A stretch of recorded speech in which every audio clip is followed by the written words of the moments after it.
In China, podcasting sees a new dawn. The latest from our daily newsletter at podnews.net. Podcasting is growing in China, says CGTN, a Chinese government website. Over 36,000 podcasts have either been downloaded or streamed across China, says the website, a number that seems low to us. Lizhu, one of the main podcast platforms in the country, was interviewed in Podland News in January. You'll find a link to that in our show notes and our newsletter at podnews.net.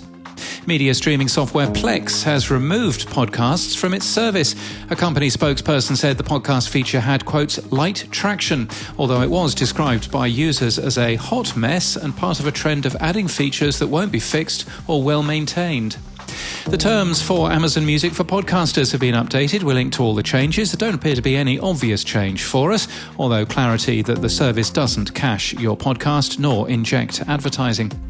There's a new number one show in the Australian podcast ranker. SCA's Hamish and Andy top the chart. For publishers, ARN's iHeart Podcast Network Australia is still number one for podcasters, but SCA is closing the gap. And what happens when you go exclusive? Two Guys, One Cup achieved 32,000 downloads in February's Australian podcast ranker. It went exclusive to SCA's Listener in early March, resulting in the show dropping out of the ranker entirely.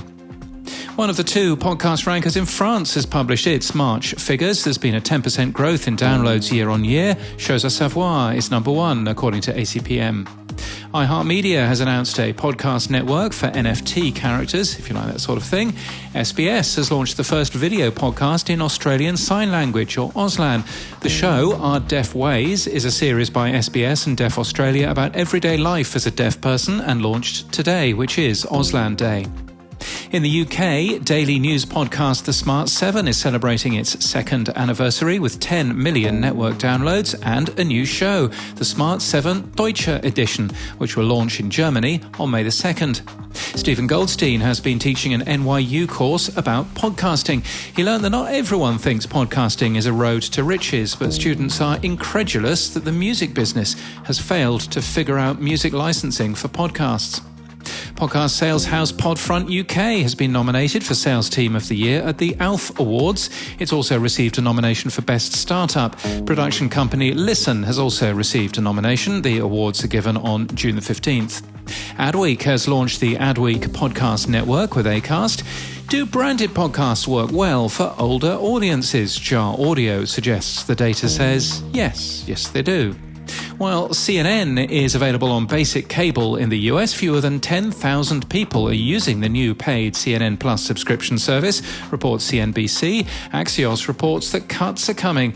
The product isn't available on Android TV and only launched on Roku on Monday. And how does Wise, a fintech company which we use at Podnews, use podcast advertising? Cassandra LaPrairie is interviewed by NPR's Scott Davis at a RAIN podcast business lunch today at 12 o'clock Eastern. And in People News, Courtney Holt, Spotify's global head of podcasts and new initiatives, is to leave the company. He'd worked there for 4 years. Julie McNamara and Max Cutler will split his responsibilities. Stephen Shanks and Michael Kropko have been made co-CEO of AdResults Media. Former CEO Marshall Williams will continue to support the company as chairman. Ariel Shapiro will be the new lead reporter for Hot Pod, a podcast industry newsletter. She joins from Forbes and from Paramount. And Gilbert Gottfried, the host of Gilbert Gottfried's Amazing Colossal podcast, has passed away. He was 67. And in podcast news, that Peter Crouch podcast has joined Acast. The first show is today. You'll have to resubscribe for this one, but you'll get much of what you've come to expect from this top-rated UK show. It's hosted by the former English Premier League footballer. He's back, stronger. And we thank Acast for their support this month. The Chaser Report has hit 3 million listens and has entered the top 30 of the Australian podcast ranker. And with excellent timing, the show's taken a 2-week break just as Australia starts a federal election campaign. It's back on April the 26th. Scamfluencers is new from Wondery, and The Line of Fire with Ramita Navai is new today from Aura Studios, exploring what facing death and danger can teach us about humanity and the world we live in. And that's the latest from our newsletter. To read all the stories and subscribe, we're at podnews.net. Why is it so easy to fool people online? Maybe it's because we all have those moments where we're just so desperate and then someone comes along and they convince you that they have all the answers. These are the people who will do anything for influence. I know it's difficult to believe now, but there was once a time when I was begging these reporters to write about me. I was like, please, I'm important, please. They promise you things that seem way too good to be true. It is a shocking case. A social media influencer accused of using fraud to help fund a lavish lifestyle. You know why it seems too good to be true?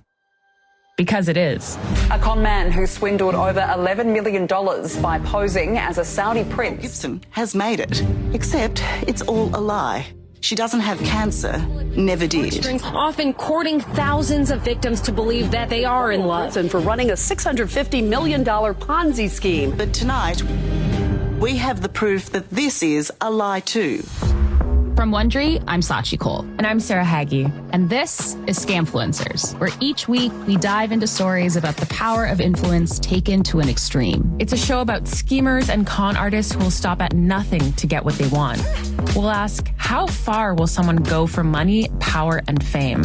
And what happens when it all goes wrong?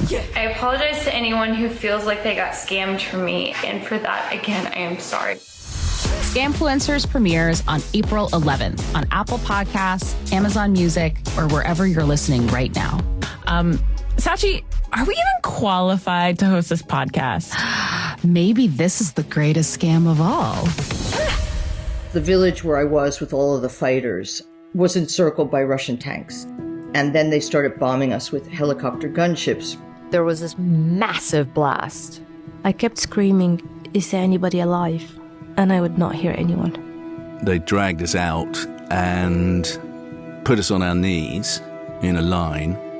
At this point, I knew what was going on, and I just kind of went into a very quiet place.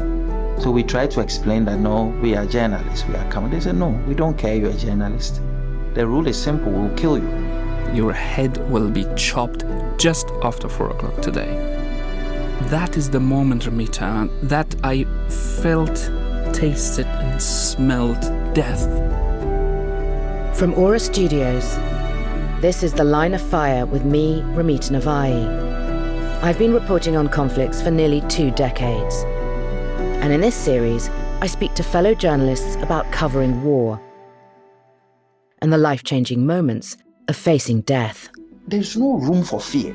You need that energy that will keep you alive. I promised myself this is not gonna be the way I'm gonna end. Never, never, never, never, never give up. There's this thrill of having survived, and that's how you get hooked. To be undead was very, very confusing and left me feeling terrible for many years. And I cried. The guy next to me, he put his hand on my shoulder and said, "Stop. Well, whatever will happen now. Just don't die before you die." The Line of Fire with Ramita Navai. A new podcast coming your way soon.